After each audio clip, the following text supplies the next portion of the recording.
O momento em que Inês anunciou em voz alta que os meus pratos de Natal seriam dados aos cães foi como um golpe seco no coração. Sorri com doçura, mas dentro de mim algo se partiu. Olhei para aqueles rostos à minha volta, 23 convidados, uns curiosos, outros horrorizados, e percebi que era chegada a hora de expor a verdade. Se ela queria humilhar-me diante de todos, eu iria revelar o que realmente pensava de cada um deles. O silêncio caiu sobre a sala, apenas interrompido pela música natalícia que tocava baixinho. Inês, com a maquilhagem impecável e o vestido vermelho de seda que lhe moldava o corpo, empalideceu de súbito. O brilho de triunfo nos olhos deu lugar a um medo que ela não conseguiu disfarçar. Mas para compreenderem como cheguei a esse ponto, precisamos de recuar 3 dias. Eu ainda era Helena Almeida, sogra dedicada, que passava cada minuto livre a preparar o que julgava ser a refeição perfeita para a festa anual organizada pela minha nora. 16 horas de trabalho incansável, massas frescas enroladas à mão, um lombo de novilho que me custara 300 euros, sobremesas elaboradas com ingredientes encomendados especialmente. Fiz tudo porque Inês me pedira, com aquele seu sorriso doce, se podia contribuir com algo pequeno. Eu devia ter sabido melhor. Foram 3 anos a observar como ela manipulava cada situação a seu favor. 3 anos de sinais ignorados, de comentários cruéis disfarçados de brincadeira. Mas a solidão depois da morte de António, o meu marido, tornara-me cega. Estava tão grata por ainda fazer parte da vida de Miguel, o meu filho, que aceitei todas as afrontas. O vazio de casa, o silêncio das noites, tudo isso me fez agarrar àquela família, mesmo quando Inês deixava claro que eu era apenas uma presença tolerada. Naquela noite, quando cheguei à sua casa em Lisboa, pouco depois das 7, trazia comigo 3 tabuleiros pesados e 2 caixas de sobremesas. Mal consegui atravessar a porta, ofegante. Inês reinava junto à lareira, rodeada de amigos, como uma anfitriã de cinema. Olhou-me de relance, a expressão a mudar de leve aborrecimento para algo que não consegui identificar. E então, em voz suficientemente alta para todos ouvirem, disse: Que bom! A mãe do Miguel também trouxe comida. Vai sobrar bastante para dar aos cães depois de todos se servirem do verdadeiro jantar. As palavras cortaram-me como lâminas. Não eram apenas sobre a comida. Não era sobre o esforço de um dia inteiro de trabalho. Era sobre mim. Não disse a comida da Helena. Disse os pratos da velha. Reduziu-me a uma estranha qualquer, esquecendo convenientemente que fui eu que ajudei a pagar parte das obras da cozinha onde agora se vangloriava de cozinhar.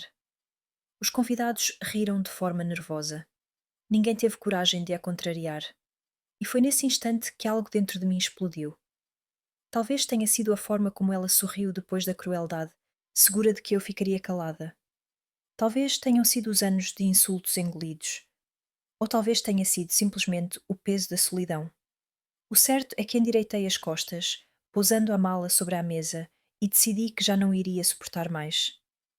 Catarina, comecei dirigindo-me à sua melhor amiga, que ainda há pouco se gabara da última venda imobiliária.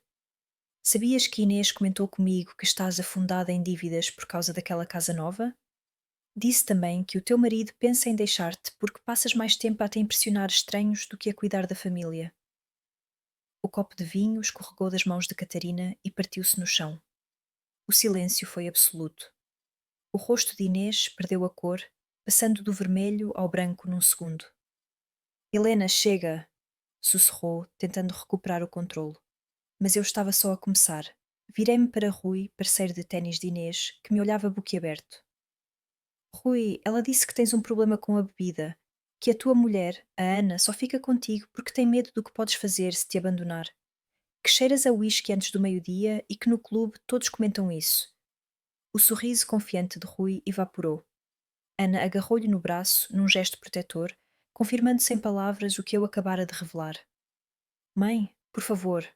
A voz de Miguel soou atrás de mim, mas não consegui parar. 3 anos de humilhações estavam finalmente a ser libertados. Aproximei-me de Teresa e João, o casal sempre convidado porque organizava as melhores festas da vizinhança. Teresa, ela acha o vosso casamento uma farsa. Disse-me que o João tem um caso com a secretária há 2 anos e que tu és a única que não sabe. Teresa empalideceu. E tu, João? Continuei, sentindo um estranho alívio a percorrer meu corpo. Inês contou-me que perdeste grande parte das poupanças em investimentos falhados e que a Teresa teve de voltar a trabalhar para compensar. A sala estava a desmoronar-se. Casais cochichavam, outros já se encaminhavam para a porta. Inês permanecia imóvel, como uma estátua a ver o seu império social ruir. E eu ainda não tinha terminado. Virei-me para Carlos e Madalena, vizinhos de longa data. Sabem como é que Inês vos chama? O casal antigo e aborrecido. Disse que só vos convida por pena e que se sente enojada ao ver-vos comer. Confessou até que espera que se mudem depressa para um lar de idosos. Os olhos de Madalena encheram-se de lágrimas. Eram eles que tantas vezes aceitavam as minhas encomendas quando eu não estava em casa, que ajudavam com pequenas tarefas no jardim. Foi nesse instante que Miguel se colocou entre mim e a Inês. Mãe, o que se passa contigo? Olhei para o meu filho, este homem que eu criara para ser bondoso, e percebi que estava prestes a defender a mulher que acabara de me humilhar diante de todos. O que se passa é que já não vou permitir mais 3 anos de desprezo, respondi firme. Inês tentou recuperar o controlo, mas a sua voz saiu trêmula. Foram conversas privadas, tiradas de contexto. Sorri com doçura. Foram ditas palavra por palavra, Inês, e se tiveres dúvidas, tenho provas. Os poucos convidados ainda presentes olhavam incrédulos. Tirei o telemóvel da mala e mostrei o ecrã. Tenho gravações dos últimos 6 meses. Cada café, cada telefonema, cada momento em que falaste mal de todos. Não foi só da tua boca para o vento. Eu ouvi, eu registrei. Inês avançou para mim, tentando agarrar o aparelho, mas recuei com calma. Não faria isso se fosse a ti. Este é apenas um exemplar. Existem cópias em sítios seguros. Alguns convidados pegaram nos seus próprios telemóveis e começaram a filmar. A imagem da anfitriã perfeita estava a ser destruída em direto. Inês, agora sem máscara, gritava-me que saísse da sua casa. Com prazer, respondi, pegando na mala. Mas lembra-te, da próxima vez que quiseres dar a minha comida aos cães, pensa bem em quem realmente tens pela frente. Saí pela porta da frente, o coração a bater forte, mas sentindo-me mais leve do que em anos. Atrás de mim, ouvi os gritos dela contra Miguel, exigindo que escolhesse entre a mãe e a esposa. Pela primeira vez em muito tempo, não temi a resposta. Queridos ouvintes, é importante dizer-vos isto. Se estão a acompanhar esta história, não se esqueçam de se inscrever no canal e deixar nos comentários de onde nos ouvem. A vossa voz é fundamental e ajuda-nos a partilhar estas histórias com mais pessoas. Enquanto caminhava até ao carro, o telemóvel começou a tocar. Eram mensagens, chamadas, notificações. Alguns convidados já tinham partilhado vídeos do colapso de Inês nas redes sociais. A história espalhava-se mais rápido do que eu podia imaginar. E essa noite percebi que o silêncio em que vivera durante 3 anos tinha acabado para sempre. Na manhã seguinte ao desastre da festa, acordei ainda atordoada. Tinha a sensação de que algo irreversível acontecera. Durante 3 anos eu fora a sombra tolerada, aquela presença silenciosa que só servia para cozinhar, tomar conta dos netos e, no fundo, não incomodar. Mas na noite anterior, no coração de Lisboa, diante de 23 convidados, tinha exposto a verdade que Inês guardava debaixo das unhas pintadas e dos vestidos caros. O telemóvel não parava de vibrar. Mensagens de números que mal reconhecia, chamadas de pessoas que raramente me dirigiam palavra. Uns queriam saber mais detalhes, outros apenas diziam que estavam chocados com o que tinham visto circular nos vídeos. Alguns, surpreendentemente, agradeciam-me, como se as palavras que eu soltara com raiva fossem, na realidade, um libertar coletivo de dores escondidas. A primeira chamada foi de Catarina, a amiga de Inês que eu tinha exposto. Esperei ouvir insultos, acusações, mas a voz dela estava embargada de emoção. Helena, preciso de lhe agradecer, disse, quase a chorar. Salvou a minha vida. Fiquei em silêncio, sem saber o que responder. Eu não fazia ideia de que as pessoas sabiam das nossas dificuldades. Achei que era segredo. O meu marido e eu passámos a noite inteira a falar, pela primeira vez em meses. Vamos procurar ajuda. Se tivesse continuado a fingir, o nosso casamento teria acabado. As lágrimas escorreram-me pelo rosto. Não de tristeza, mas de alívio. Pela primeira vez em muito tempo, percebi que a minha voz tinha servido para algo mais do que apenas defesa. Nos 2 dias seguintes, as chamadas sucederam-se. Rui telefonou a dizer que se ia internar numa clínica de reabilitação. Teresa confessou-me que finalmente confrontara o João sobre esta infidelidade. Até Carlos e Madalena ligaram, agradecendo por terem descoberto a verdade escondida sob o verniz social. Claro que nem todos estavam gratos. Quando Miguel apareceu no meu apartamento em Alcântara no terceiro dia, vinha com o rosto cansado e os olhos fundos. Sentou-se à mesa da cozinha, o mesmo lugar onde tantas vezes fizera os trabalhos de casa em criança. Mãe, a Inês mal me fala. Diz que destruiu o círculo de amigos dela, que a fez passar vergonha. As crianças perguntam por que é que a avó fez a mãe chorar. Servi-lhe café fresco, tentando manter a calma. Miguel, eu não destruí nada. Apenas revelei o que já estava partido. Ele mexeu na chávena, evitando o meu olhar. Mas por que agora? Porque em frente a toda a gente. Respirei fundo. Precisava de escolher as palavras certas. Porque, filho, durante 3 anos tentei conquistar o meu lugar naquela família com trabalho, com dedicação. Cozinhei, limpei, tomei conta dos vossos filhos, emprestei dinheiro. E em troca recebi desprezo. Quando ela chamou à minha comida ração para cães, percebi que já não podia continuar a aceitar. O medo de perder-te tinha-me mantido em silêncio, mas naquele instante percebi que, se respeitar-me significasse perder-vos, talvez isso não fosse realmente uma perda. Miguel levantou finalmente os olhos, estavam vermelhos. Mãe, ela disse mesmo tudo aquilo? Assenti devagar. Cada palavra. Tenho gravações. Ele ficou em silêncio longo, como se estivesse a digerir a informação. Depois murmurou: O pior é que deixei que te tratasse assim. Vi acontecer e disse a mim mesmo que não era nada de grave, que não te importavas, que era só o jeito dela.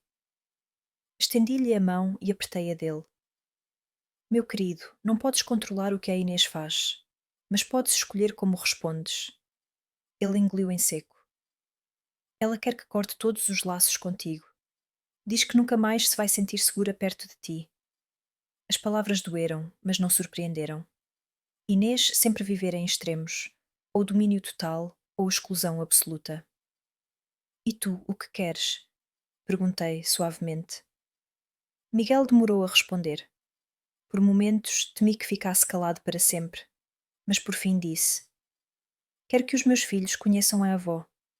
Quero que aprendam a cozinhar consigo, como eu aprendi. Quero que percebam que a família não tem o direito de tratar-nos como lixo só porque acha que pode. O alívio encheu-me o peito, embora tenha disfarçado com um simples aceno de cabeça. Isso vai ser difícil para o vosso casamento. Talvez, mas ouvi algumas das gravações quando ela tentou provar que as tinha manipulado. E percebi que não era só sobre os amigos. A Inês fala mal de todos, até de mim. Disse à irmã que eu estava a engordar, que estava aborrecido, que podia ter arranjado melhor. Dessa vez fui eu que fiquei surpreendida. Sempre acreditara que, apesar de tudo, ela amava o meu filho. Lamento, Miguel. Ele abanou a cabeça. Não peças desculpa. Precisava de ouvir. Estava tão ocupado a manter a paz que não percebi que vivia com alguém que nunca me respeitou. Conversámos durante mais de 1 hora sobre o casamento, os filhos, o futuro.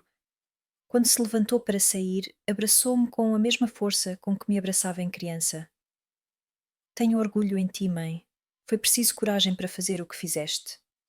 Depois que ele saiu, fiquei sozinha no apartamento. A palavra coragem ecoava-me na cabeça. Terá sido coragem? Ou apenas uma velha cansada que finalmente chegara ao limite? O telemóvel vibrou novamente. Uma mensagem de um número desconhecido. Dona Helena, aqui é a jornalista Madalena Moreira, da RTP. Vários espectadores enviaram-nos os vídeos da festa de Natal. Gostaríamos de fazer uma reportagem sobre o que aconteceu. Achamos que levanta questões importantes sobre dinâmicas familiares e sobre ter a coragem de enfrentar abusos. Aceita? Antigamente, a ideia de aparecer nas notícias teria sido um pesadelo. Agora parecia uma oportunidade. Liguei-lhe de volta e combinei uma entrevista para a semana seguinte. Se Inês queria pintar-me como vilã, que o fizesse. Eu tinha gravações, testemunhas e 3 anos de provas. Mais importante, tinha recuperado algo que julgava perdido no meio do luto e da solidão. A minha voz. A entrevista passou numa quinta-feira, na última semana do ano. Estava nervosa com a forma como iriam editar, mas Madalena foi justa e cuidadosa. Até entrevistou convidados da festa que confirmaram a longa história de comentários cruéis de Inês. A reação foi avassaladora. O telefone não parou de tocar durante 3 dias. Mulheres de todo o país contavam histórias semelhantes, noras ou genros que as humilhavam, familiares que esperavam silêncio em nome da paz. Era como se, de repente, a minha história desse coragem a outras para falarem. Mas a chamada mais inesperada chegou de um velho conhecido, o advogado Ricardo Silva, que tratara dos papéis do meu falecido marido, António. Dona Helena, tenho documentos que o António deixou sob minha guarda. Ele foi muito claro. Só deviam ser entregues se certas condições fossem cumpridas. Acredito que o momento chegou. Fiquei atônita. Pensei que já tinha visto tudo o que havia a ver quando ele morreu. Na manhã seguinte fui ao escritório dele, um espaço antigo em Coimbra, cheio de estantes de madeira e cheiro a papel envelhecido. Ricardo pousou uma pilha de pastas diante de mim. 6 meses antes de morrer, o António veio procurar-me. Estava preocupado com a forma como a Inês a tratava. Disse-me que temia que, depois da sua partida, a situação piorasse. Então criou um conjunto de documentos separados do testamento oficial para lhe dar opções caso as coisas se tornassem insuportáveis. As mãos tremiam-me enquanto folheava os papéis. Havia escrituras de propriedades que eu desconhecia, contas bancárias em meu nome, investimentos que nunca me revelara. António tinha passado anos a mover discretamente bens para um fundo independente, invisível para Miguel e para Inês. O valor total ultrapassa os 2 milhões de euros, explicou o advogado. E há uma cláusula muito específica. Se Miguel mantiver a relação consigo apesar das exigências da Inês, o fundo permanece sob o seu controlo. Mas se ele a cortar completamente, o dinheiro reverte para instituições de caridade. Senti as lágrimas a correr. António tinha visto o que eu recusara admitir. Observou a manipulação de Inês e preparou um plano para proteger-me. Mas havia mais. No fundo da pilha encontrei um dossiê intitulado Operação Verdade. Nele, António descrevia passo a passo como documentar o comportamento da Nora e quando a expô-lo. Era como se, mesmo depois de morto, ele me tivesse guiado até aquele momento. Não era apenas uma viúva desesperada que explodira no Natal. Eu estava a cumprir, ainda que sem saber, o plano do homem que mais me amara. 2 dias depois da revelação de Ricardo Silva, ainda me sentia como se vivesse num sonho. Os papéis estavam espalhados pela mesa da minha sala em Alcântara. Cada página era uma prova silenciosa de que António me conhecera melhor do que ninguém. Ele tinha pressentido o veneno de Inês e deixara uma saída preparada. Mais do que dinheiro, dera-me uma escolha, um escudo contra a crueldade que me sufocava desde a sua morte. Enquanto revia os documentos, ouvi-o bater à porta. Era o carteiro com um envelope espesso de papel timbrado. Pediu-me assinatura, nervoso, como se soubesse que trazia más notícias. Quando fechei a porta e abri a carta, soltei uma gargalhada amarga. Era uma ordem de cessar e desistir enviada pelos advogados de Inês. Acusava-me de campanha de difamação e ameaçava processar-me se não parasse de falar dela.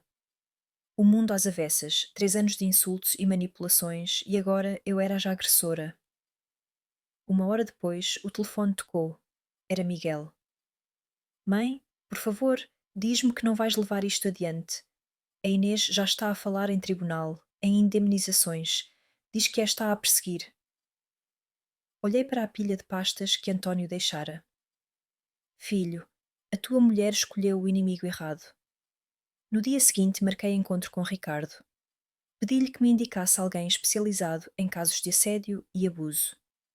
Ele sorriu e deu-me o contacto de Patrícia Martins, uma advogada de olhar firme, com fama de destruir perseguidores nos tribunais.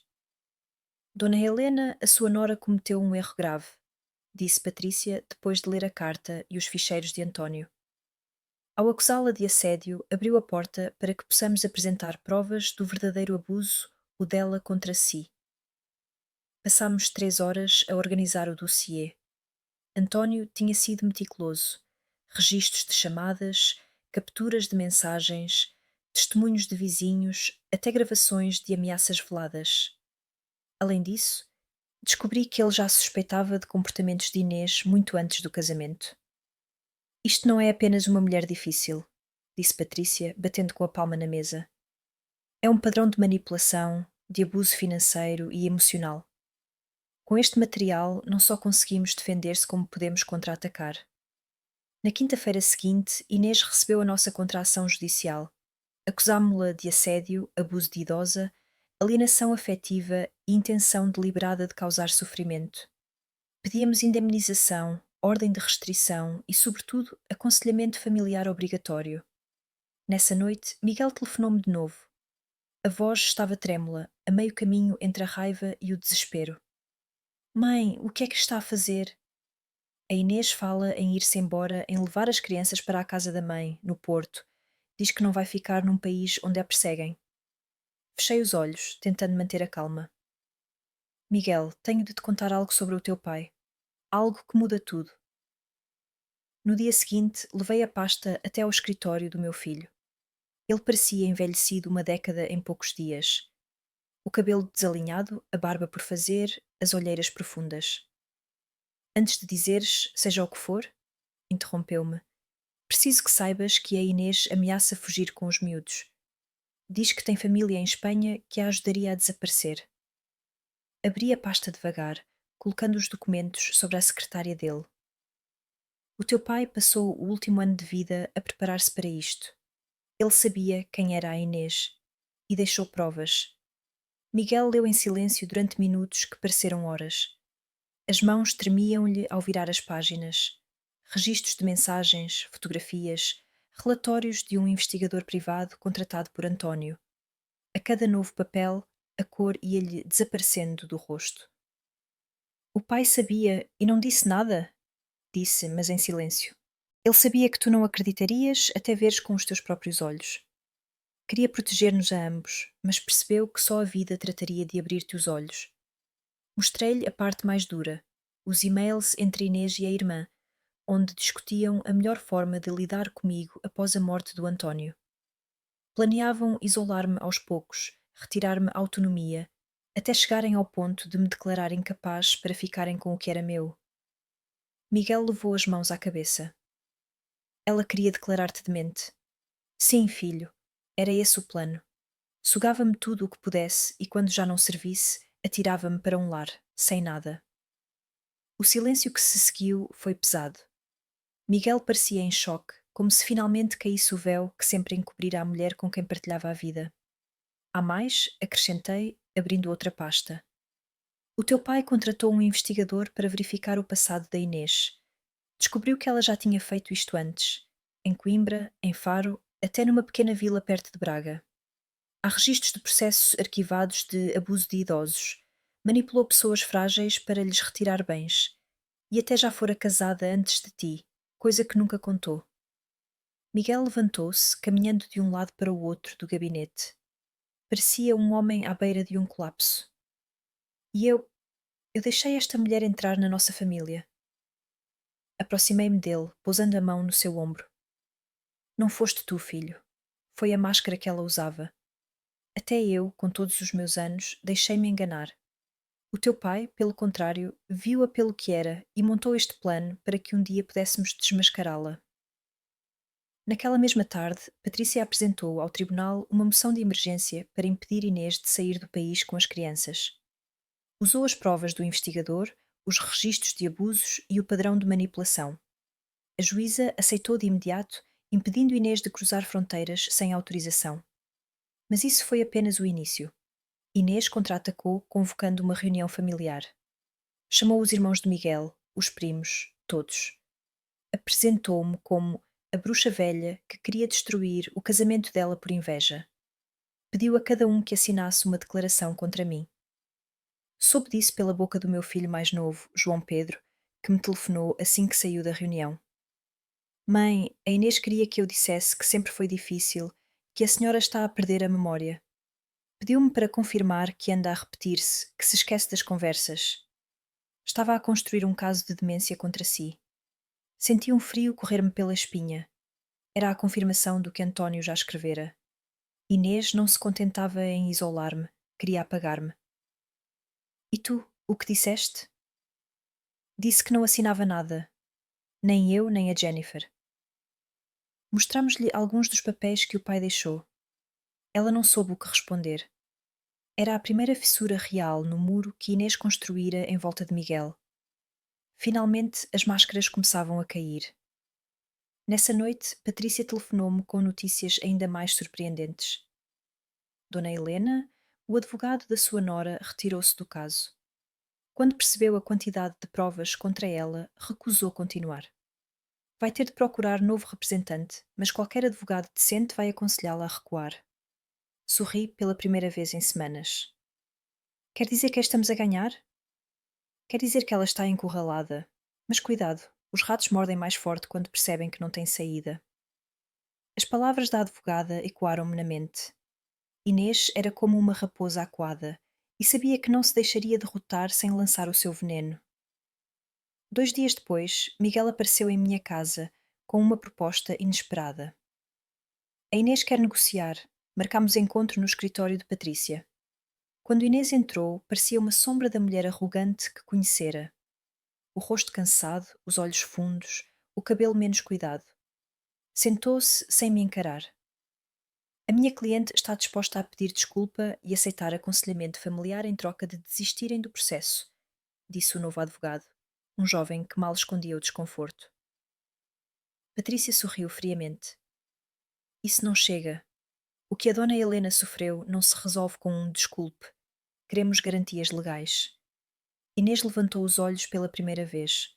O ódio cintilava ali. O que querem de mim? Já perdi metade dos meus amigos, a minha reputação, até o meu marido se afasta. Agora querem tirar-me os filhos? Olhei para ela com uma serenidade que a surpreendeu. Quero que reconheça o mal que fez e quero garantias de que nunca mais terá poder para me humilhar ou manipular a nossa família. Foi nesse momento que Inês perdeu o controle. Levantou-se bruscamente, a cadeira a embater contra a parede. Achas que ganhaste, sua velha bruxa? Não sabes com quem te meteste. Já destruí pessoas melhores do que tu.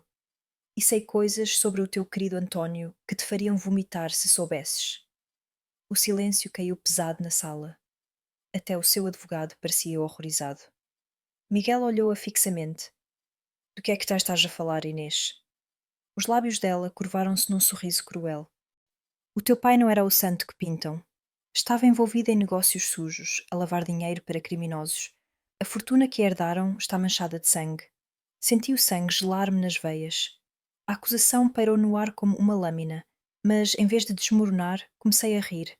Primeiro baixo, depois cada vez mais alto, até as lágrimas me escorrerem pelos olhos.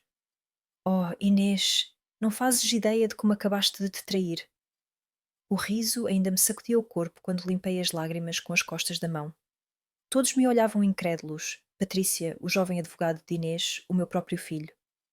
Inês, por sua vez, parecia confusa, como se não compreendesse porque é que uma acusação tão grave não me destruíra de imediato. Estás a rir de quê, velha louca? Atirou, já sem o verniz de sofisticação. O teu marido era um criminoso e eu posso provar. Inclinei-me para a frente, apoiando as mãos na mesa. Inês, tu não percebes que acabaste de cavar a tua própria sepultura? Abri a mala e retirei um envelope grosso que Patrícia me entregara naquela mesma manhã. Coloquei-o diante do meu filho. Miguel, há algo sobre o teu pai que ainda não sabes. Algo que descobri apenas ontem. Ele abriu o envelope com dedos trêmulos. Lá dentro encontrou relatórios oficiais, documentos carimbados, até medalhas de reconhecimento. Eram dossiês da Polícia Judiciária e de uma cooperação com a Europol. O teu pai não lavava dinheiro para criminosos. Expliquei, mantendo o olhar fixo em Inês. Ele colaborava com as autoridades para os apanhar. Miguel pescou os olhos, incrédulo. O pai trabalhava para a polícia? Assenti. Foi recrutado no final da década de 90, quando a empresa de contabilidade que dirigia em Coimbra descobriu, por acaso, um esquema de branqueamento de capitais. Em vez de se afastar, ofereceu-se para ajudar.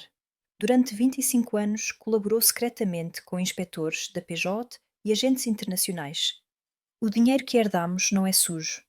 É recompensa por serviços prestados e por ter ajudado a recuperar milhões em bens ilícitos. O silêncio que se seguiu foi esmagador. Inês empalideceu de tal forma que pensei que desmaiaria. Patrícia aproveitou o momento para abrir o portátil e mostrar um vídeo. Informo a Dona Inês que esta reunião está a ser gravada. As suas declarações serão analisadas pelas autoridades. Ao afirmar conhecer detalhes sobre branqueamento de capitais e redes criminosas, acabou de se incriminar. Essas informações nunca foram divulgadas publicamente. A única forma de as saber seria ter estado envolvida em casos semelhantes. O advogado jovem levantou-se de repente, perturbado. Esta reunião termina aqui. A minha cliente não dirá mais nada sem a presença de um defensor público. Mas já era tarde. Inês revelara-se perante todos. Miguel ficou sentado, olhos cravados nos documentos, como se tivesse descoberto um pai totalmente diferente daquele que imaginara. Ele foi um herói, murmurou. Toquei-lhe na mão. Foi, filho, e a última missão dele foi proteger-nos de alguém que sempre viu como uma ameaça. Inês saiu furiosa da sala, arrastando o advogado. A porta bateu com estrondo. Ficámos apenas nós, envoltos num silêncio pesado, até que Patrícia falou. Isto muda tudo. As autoridades já investigavam os esquemas da Inês. Agora têm material para acelerar o processo. E tinha razão. 6 meses depois, Inês enfrentava acusações em 3 tribunais diferentes: abuso de idosos, fraude financeira e conspiração criminosa. Descobriram uma rede de pessoas que visava sobretudo os mais vulneráveis. Eu própria testemunhei, descrevendo os anos de manipulação e humilhação. Durante as audiências, vi o verniz dela a estalar de vez. Já não havia vestidos luxuosos nem discursos ensaiados. Apenas uma mulher amargurada, desmascarada perante todos. Miguel, por sua vez, ganhou a custódia total dos filhos. O juiz considerou Inês incapaz de garantir um ambiente saudável. Quando me entregaram os papéis oficiais, senti que o peso de 3 anos caía dos meus ombros. No entanto, a vitória não trouxe apenas alívio. Trouxe também responsabilidade. O dinheiro de António, agora completamente sob o meu controlo, parecia-me pesado como ferro. Que faria eu com tamanha herança? Guardá-la apenas para mim parecia um desperdício. Foi então que me lembrei de todas as mensagens que recebera depois da reportagem na televisão. Centenas de mulheres partilhando histórias de abuso, de humilhação, de chantagens familiares. Havia um padrão. Muitas sofriam caladas, convencidas de que não tinham saída. E nasceu assim a ideia: criar uma fundação em memória de António, destinada a apoiar idosos vítimas de abuso financeiro ou psicológico. Com a ajuda de Patrícia e de Ricardo, começámos a estruturar o projeto. Organizámos linhas de apoio, parcerias com advogados, psicólogos e até programas de formação para famílias aprenderem a identificar sinais de manipulação. Enquanto a vida recomeçava a ganhar forma, Miguel esforçava-se por reconstruir o lar. As crianças visitavam-me todas as semanas, enchendo o apartamento de risos e barulho. Ensinei-lhes as receitas antigas, aquelas que a mãe deles um dia desprezara. Cada bolo, cada prato de massa fresca era um laço invisível a unir-nos outra vez. Contudo, ainda havia noites em que me perguntava se tinha feito bem em explodir naquela festa. Talvez pudesse ter escolhido outro momento, outro lugar. Mas sempre que pensava nisso, lembrava-me do olhar de desprezo de Inês e do riso maldoso dos convidados, e percebia que não havia outro caminho. A verdade tinha de ser dita. Numa tarde de primavera, recebi a visita inesperada de Ricardo Silva. Trazia consigo mais um dossier. Dona Helena, encontrei entre os papéis do António algo que talvez lhe interesse.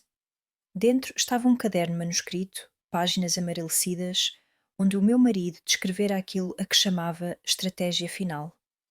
Ali detalhava como agir caso Inês tentasse inverter os papéis e apresentar-se como vítima. Se ela acusar-me de crimes que nunca cometi, escrevera ele, É porque chegou ao limite. Nesse momento, Helena deve manter a calma e confiar nos documentos oficiais. A verdade prevalecerá. Fechei o caderno com cuidado, emocionada. Era como se António ainda falasse comigo, guiando-me mesmo depois da morte. Naquele instante, percebi algo fundamental. Eu não era apenas uma viúva que perdera o rumo. Eu era a guardiã da última missão do meu marido. Ele não só me deixara um legado financeiro, mas também um propósito. E foi com essa consciência que aceitei o convite para falar numa conferência sobre direitos dos idosos em Coimbra. A sala estava cheia e, quando terminei o meu testemunho, uma senhora levantou-se entre o público. Dona Helena, obrigada. Achei que estava sozinha, mas ao ouvir a sua história percebi que também tenho força para me defender. As palmas encheram a sala. Senti-me pequena e grande ao mesmo tempo. O que começara como um ato de desespero, numa festa de Natal tornara-se uma chama que iluminava vidas que eu nem conhecia. Mas, no fundo, sabia que a história ainda não terminara. Inês era como uma serpente. Podia estar ferida, mas não morta. E mais cedo ou mais tarde tentaria envenenar novamente.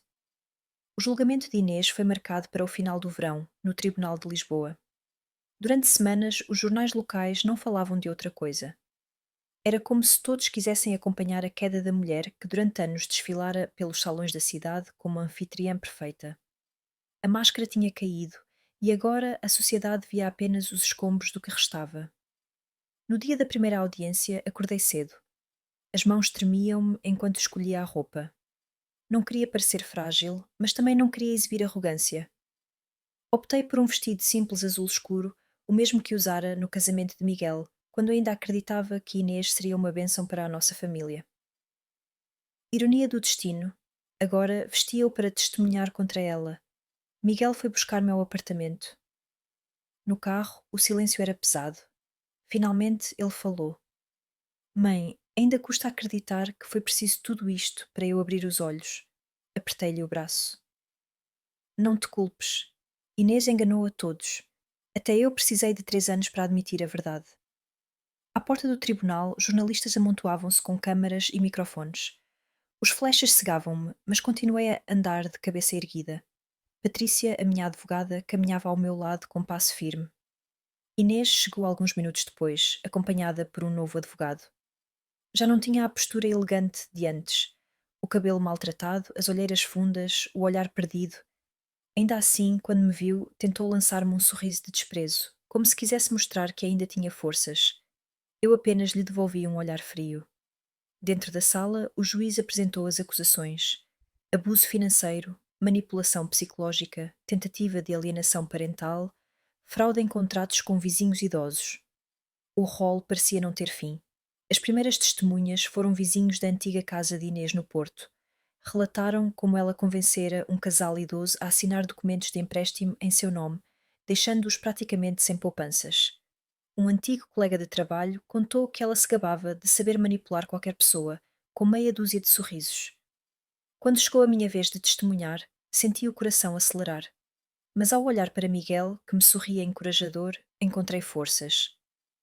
Durante 3 anos, comecei. Aceitei humilhações constantes, acreditando que era o preço a pagar para continuar perto do meu filho e dos meus netos.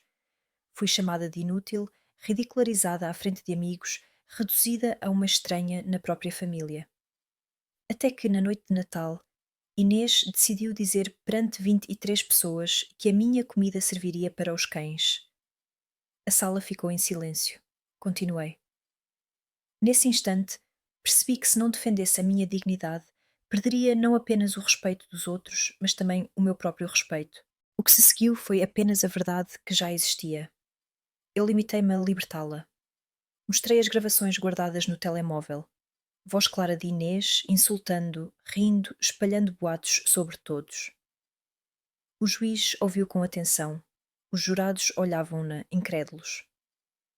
Quando Patrícia apresentou os documentos de António, os relatórios da PJ e da Europol, os registros das investigações secretas, senti uma onda de orgulho. O meu marido, que Inês tentara pintar como criminoso, era na verdade alguém que arriscara tudo para proteger inocentes. Inês perdeu a compostura. Levantou-se bruscamente, gritando: Tudo mentira! Essa velha inventou estas provas. O juiz bateu com o martelo. Senhora Inês, sente-se imediatamente ou será retirada da sala. O silêncio voltou, mas já nada apagava a hipóxia a imagem que ficara, a de uma mulher desequilibrada, sem controle. Nos dias seguintes, mais testemunhas se apresentaram. Catarina contou como os comentários de Inês quase destruíram o seu casamento. Rui admitiu o problema com o álcool, mas agradeceu por ter sido confrontado, pois estava agora em tratamento. Teresa falou sobre a traição do marido e como finalmente tivera coragem de encarar a realidade. Cada depoimento era mais um prego no caixão da reputação de Inês. Miguel, ao testemunhar, fez-me chorar. Eu vi a minha mãe ser diminuída vezes sem conta. Convenci-me de que não era nada, de que não lhe doía. Mas doía e muito. Hoje sei que falhei em defendê-la, mas também sei que sem a coragem dela ainda estaríamos todos presos na teia de manipulação da minha esposa. As palavras dele ecoaram pela sala. Pela primeira vez em anos senti que tinha o meu filho de volta. Quando o julgamento chegou ao fim, a sentença foi dura. Condenada por fraude, abuso e manipulação, Inês cumpriria pena efetiva e ficaria impedida de contactar os filhos sem supervisão judicial. Ela gritou, chorou, ameaçou. Mas nada mudou a decisão. Ao sair do tribunal, as câmaras aguardavam. Perguntaram-me como me sentia. Sinto-me livre, respondi apenas. Mas a liberdade tinha também um sabor agridoce. À noite, no silêncio do meu apartamento, perguntava-me como teria sido se António ainda estivesse vivo. Talvez não tivéssemos passado por nada disto. Talvez ele tivesse protegido Miguel antes que fosse tarde. Foi então que encontrei outra carta, escondida entre os documentos do meu marido. A caligrafia era dele, inconfundível. Helena, se estás a ler isto, é porque tiveste a coragem de enfrentar o que eu previ. Orgulho-me de ti. Não te esqueças. A verdade é sempre a arma mais forte. Usa o que te deixei não apenas para ti, mas para os outros que ainda vivem no silêncio. O amor que tivemos deve transformar-se em força para todos os que não conseguem levantar a voz. O teu António. Chorei em silêncio, apertando a carta contra o peito. Percebi que a minha missão estava apenas a começar. A fundação que criara em nome de António ganhou vida rapidamente. Com o apoio da Câmara Municipal, abrimos um centro em Lisboa para aconselhamento jurídico e psicológico de idosos. Recebíamos chamadas de todo o país. Histórias de mulheres obrigadas a ceder casas, de homens manipulados a assinar procurações, de famílias dilaceradas por heranças mal geridas. Cada história era dolorosa, mas cada vitória nos tribunais era uma centelha de esperança. Miguel ajudava sempre que podia. As crianças também. Chamavam ao centro a casa da avó corajosa. E pouco a pouco a ferida deixada por Inês começava a cicatrizar. Mas, apesar de tudo, eu sabia que ela não desapareceria facilmente. No fundo do meu coração sentia que Inês não se renderia. Aquelas palavras ditas na reunião com os advogados: já destruí pessoas melhores do que tu, ecoavam-me como um aviso. E, de facto, algumas semanas depois, recebi uma carta anónima. Dentro apenas uma frase: Helena, a guerra ainda não acabou. Segurei o papel com mãos trêmulas. A ameaça podia vir de Inês ou de alguém ligado à rede criminosa que ela integrava. Mas uma coisa era certa: eu já não era a mulher assustada que entrou naquela festa de Natal. Agora estava pronta para enfrentar o que viesse. A carta anónima permaneceu sobre a minha mesa durante dias. A caligrafia irregular, as palavras secas. A guerra ainda não acabou. Pesavam mais do que qualquer sentença do tribunal. Não havia assinatura, não havia data.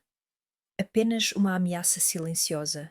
Mostrei-a a Patrícia, a advogada que me acompanhara em todo o processo.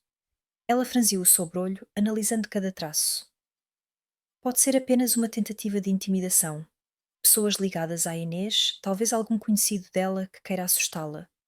Mas também pode ser algo mais sério, vindo da rede criminosa com quem ela tinha ligações. Então acha que ela não atuava sozinha? Perguntei, a garganta seca. Helena, ninguém que manipula tantas pessoas durante tantos anos o faz sem apoio. Ela pode ter sido apenas a ponta do iceberg. As palavras da advogada ficaram a ecoar na minha mente. Passei noites em claro, a olhar para o teto, lembrando cada detalhe da convivência com Inês. As chamadas misteriosas, as viagens repentinas ao Porto e a Braga, as reuniões secretas com amigas que nunca conheci. Tudo fazia sentido. Talvez ela fosse apenas uma peça de um jogo muito maior. Decidi mostrar a carta a Miguel. Ele tinha direito a saber. Quando nos sentámos à mesa da minha cozinha, os miúdos brincavam na sala com puzzles e lápis de cor. Entreguei-lhe o papel sem dizer nada. Leu-o 2 vezes antes de falar. Mãe, isto não pode ser ignorado. Vou falar com a polícia. Tens a certeza? Não quero arrastar-te ainda mais para esta tempestade. Ele apertou-me a mão com firmeza. Já estamos dentro dela, mãe, e não vou deixar que sejas tu a enfrentar tudo sozinha. Na manhã seguinte, Miguel entregou a carta à polícia judiciária. 2 inspetores visitaram-me em casa. O mais velho, de cabelo grisalho e olhar atento, apresentou-se como Inspetor Matos. Dona Helena, temos vindo a investigar ramificações do caso da Inês. Acreditamos que ela fazia parte de uma rede que explora idosos vulneráveis. Esta carta pode ser um aviso de que outros membros não gostaram da exposição pública. Mostrou-me uma pasta com fotografias de homens e mulheres de várias idades, suspeitos de integrar o esquema. Alguns rostos pareciam vagamente familiares, talvez por os ter visto em festas organizadas por Inês. Reconhece alguém? Observei com cuidado. Quando vi o rosto de uma mulher de cabelo loiro preso em coque, estremeci. Esta. Chama-se Laura, se não me engano. Era apresentada como amiga de Inês. Vi-a várias vezes em nossa casa, sempre muito simpática comigo. O inspetor fez uma nota rápida. Laura Neves. Já suspeitávamos dela. Trabalha em contabilidade e ajudava a falsificar documentos. Obrigado, Dona Helena. A sua colaboração é preciosa. A partir daí, a minha vida tornou-se novamente um turbilhão. A polícia pediu-me para prestar depoimentos adicionais, detalhar cada encontro com Laura, cada frase suspeita de Inês, cada situação estranha que pudesse revelar ligações ocultas. Senti-me de novo dentro de uma missão secreta, como se ainda seguisse os passos de António. Lembrei-me de quando Ricardo Silva me mostrara os cadernos do meu marido. António chamara ao plano dele Operação Verdade. Talvez esta fosse a segunda parte, a continuação que ele não tivera tempo de prever. Enquanto isso, a fundação que criara começava a ganhar notoriedade. Recebíamos convites para falar em universidades, em centros comunitários, até em programas de televisão. Eu contava a minha história, não para me vingar, mas para mostrar que ninguém é demasiado velho para levantar a voz. Numa dessas palestras, em Coimbra, uma senhora aproximou-se de mim com lágrimas nos olhos. Dona Helena, também recebi cartas anónimas depois de denunciar o meu genro. Tive medo, mas ao ouvir a sua coragem, percebo que não devo recuar. Abracei-a com força. Era por isso que continuava. Cada pessoa que ganhava coragem para enfrentar o silêncio era uma vitória sobre Inês e sobre tudo o que ela representava. Mas o medo, esse, nunca desaparecia por completo. Uma noite, quando regressava à casa depois de uma reunião na fundação, reparei que um carro escuro me seguia pelas ruas de Lisboa. Acelerei, mudei de direção 2 vezes, mas o carro manteve-se atrás de mim. Só desapareceu quando entrei no parque subterrâneo do meu prédio. Subi ao apartamento com o coração aos saltos. Liguei imediatamente para Miguel. Filho, alguém estava a seguir-me. Ele quis vir logo, mas pedi-lhe que ficasse com as crianças. No dia seguinte, levei o caso à PJ. O inspetor Matos ouviu-me com atenção e prometeu reforçar a vigilância. Não se preocupe, Dona Helena. Não está sozinha. Mas, sozinha ou não, sentia que o perigo se aproximava. Poucos dias depois, recebi outra visita inesperada. Ricardo Silva apareceu no meu apartamento com ar grave. Helena, encontrei mais documentos do António. Mais? Pensei que já me tinha mostrado tudo. Ele pousou uma pasta pequena sobre a mesa. Dentro havia cartas manuscritas e cópias de relatórios oficiais. António descrevia nomes suspeitos, datas, até códigos que pareciam referências a investigações internacionais. Numa das cartas, escreveu: Se algum dia a Inês ou os seus cúmplices te ameaçarem, não recues. Entrega tudo à polícia. Eles já estão a ser vigiados. Lembra-te, a verdade é mais forte do que o medo. As mãos tremiam-me ao segurar o papel. António tinha previsto até as ameaças póstumas. Olhei para Ricardo, os olhos cheios de lágrimas. Ele sabia que isto iria acontecer. Sabia, Helena, e preparou-se para que não ficasse indefesa. Na semana seguinte, fui chamada novamente ao tribunal. Desta vez, não para testemunhar contra Inês, mas para colaborar num processo maior. Descobriram que Laura Neves e outros cúmplices estavam ligados a esquemas internacionais de branqueamento de capitais, os mesmos que António ajudara a desmontar anos antes. Ao entrar na sala, senti arrepios.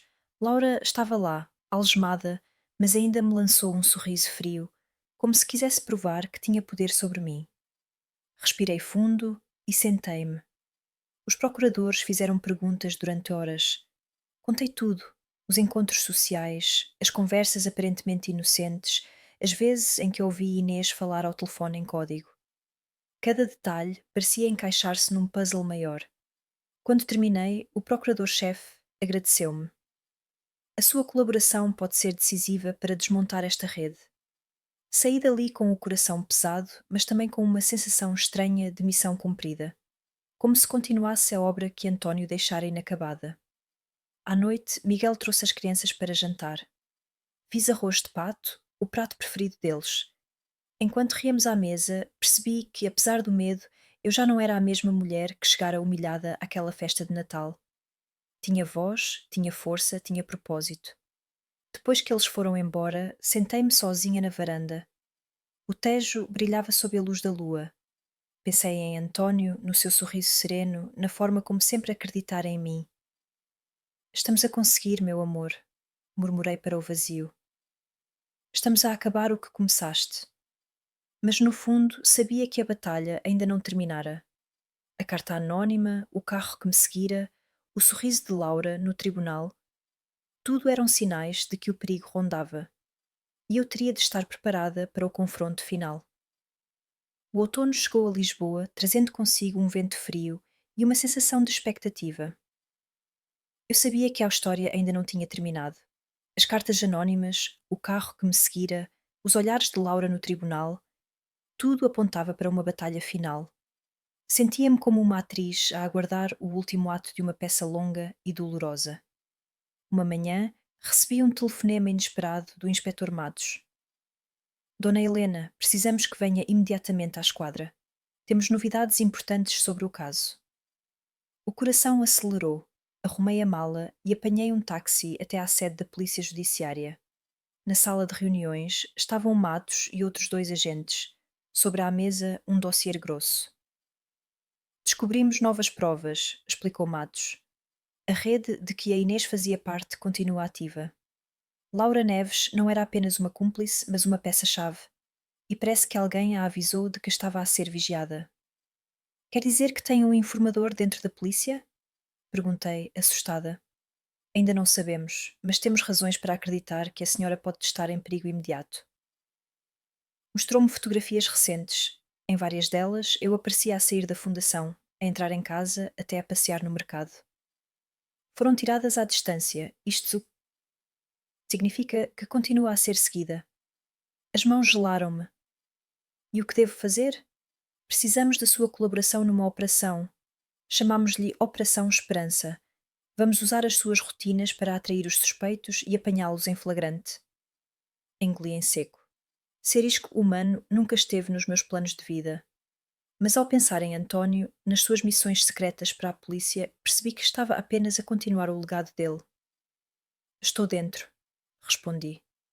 Durante as semanas seguintes, vivi sob vigilância discreta. Dois agentes acompanhavam-me em cada saída, misturados entre os transeuntes. O plano era simples: simular vulnerabilidade, esperar que os cúmplices de Inês se aproximassem e então capturá-los. Numa noite chuvosa, ao sair da fundação, senti aquele mesmo carro escuro atrás de mim. O coração acelerou, mas continuei a andar como se nada fosse. Entrei no beco lateral, exatamente como estava planeado. De repente, duas figuras aproximaram-se. Um homem alto, de capuz, e uma mulher de cabelo loiro solto. Reconhecia imediatamente. Laura. Então, Dona Helena, disse ela com voz fria. Achou que podia destruir anos de trabalho com as suas palavrinhas? Antes que pudesse responder, agentes da PJ surgiram de todos os lados, apontando lanternas e algemas. O homem tentou fugir, mas foi derrubado. Laura ainda gritou, mas foi arrastada para dentro de uma carrinha policial. Fiquei imóvel, o corpo a tremer. O inspetor Matos aproximou-se. Está tudo bem, Dona Helena, acabou. Mas eu sabia que ainda não tinha acabado dentro de mim. As imagens daquela noite ficariam gravadas para sempre. Dias depois, sentei-me na sala do tribunal pela última vez. Laura e o cúmplice foram formalmente acusados de fraude, branqueamento de capitais e associação criminosa. Inês, já condenada, foi chamada a testemunhar, mas as suas palavras não tiveram valor. Estava abatida, envelhecida, uma sombra da mulher que um dia me olhou com desprezo. Quando o juiz leu a sentença final contra a rede, senti um peso enorme a desaparecer. A teia que me aprisionara, que ameaçara destruir a minha família, tinha finalmente sido desfeita. Miguel abraçou-me à saída. Mãe, acabou. Podemos respirar em paz. Olhei para ele, para os meus netos, que corriam pelo átrio do tribunal, e soube que estava certo. Os meses seguintes foram de reconstrução. A fundação cresceu mais do que eu alguma vez sonhara. Recebíamos apoios do governo, de universidades, até de organizações internacionais. Tornara-se um farol para idosos que viviam no silêncio do medo. Certa tarde, enquanto organizava papéis no escritório da fundação, recebi a visita do inspetor Matos. Trouxe-me um pequeno envelope. É da Europol, disse, com um sorriso discreto. Abri e encontrei uma carta de agradecimento oficial pelo contributo na desarticulação da rede criminosa. No final, havia uma frase que me emocionou. Helena Almeida, a sua coragem deu continuidade ao trabalho iniciado por António Almeida. A verdade sobrevive porque pessoas como vocês se recusam a calar. As lágrimas escorreram-me. Senti que António estava ao meu lado, orgulhoso. No Natal seguinte, recebi toda a família no meu apartamento. A mesa estava cheia, arroz de pato, cabrito assado, sonhos polvilhados de açúcar. As crianças corriam de um lado para o outro, rindo alto. Miguel ajudava-me na cozinha, tal como fazia quando era pequeno. Enquanto servia os pratos, olhei à volta. Não havia fingimento, não havia máscaras. Apenas família, reconstruída com honestidade e dor transformada em força. Avó, esta comida é melhor do que a do restaurante, disse à minha neta, rindo. Sorri, sentindo o coração cheio. O segredo é cozinhar com amor, minha querida. Mais tarde, já depois da sobremesa, Miguel aproximou-se com um brinde.